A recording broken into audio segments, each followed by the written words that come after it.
राजकोट के junction plot area में झूलेलाल मंदिर के पास जलाराम बेकरी अभी है, वहाँ से कॉल आया हमें फायर ब्रिगेड को कि भाई यहाँ पे आग लगी है और ब्लास्ट हुआ है। तो हमारा 2 फायर फाइटर और हम सब ऑफिसर्स इधर आ गए हैं।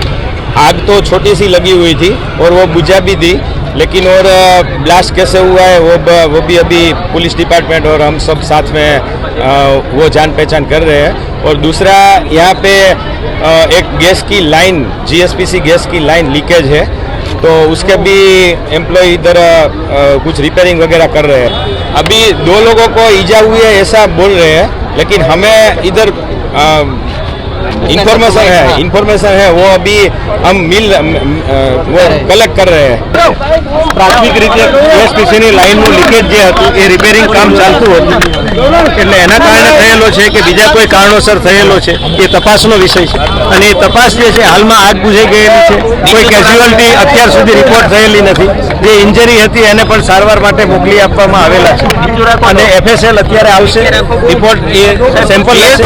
જીએસપીસી એમને લાઇન બંધ કરી દીધેલી છે, એટલે હાલ લીકેજનો કે એનો કોઈ પ્રશ્ન નથી, એમને લીકેજ અટકાવી દીધેલું છે, અને ત્યાર પછી અહીંયા જ્યારે થોડીક સામાન્ય થશે ત્યાર પછી એ લોકો લીકેજ રિપેર કરી અને એમનું પોતાનું કામ આગળ।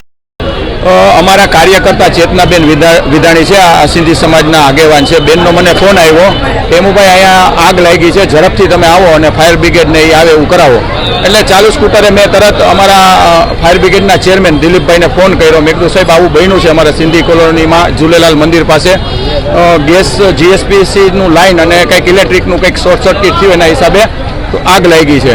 એટલે અમે અહીંયા પહોંચ્યા અને 7મી 8મી મિનિટે ફાયર બ્રિગેડ અને પોલીસ ને બધા સ્ટાફ આવી ગયો હતો।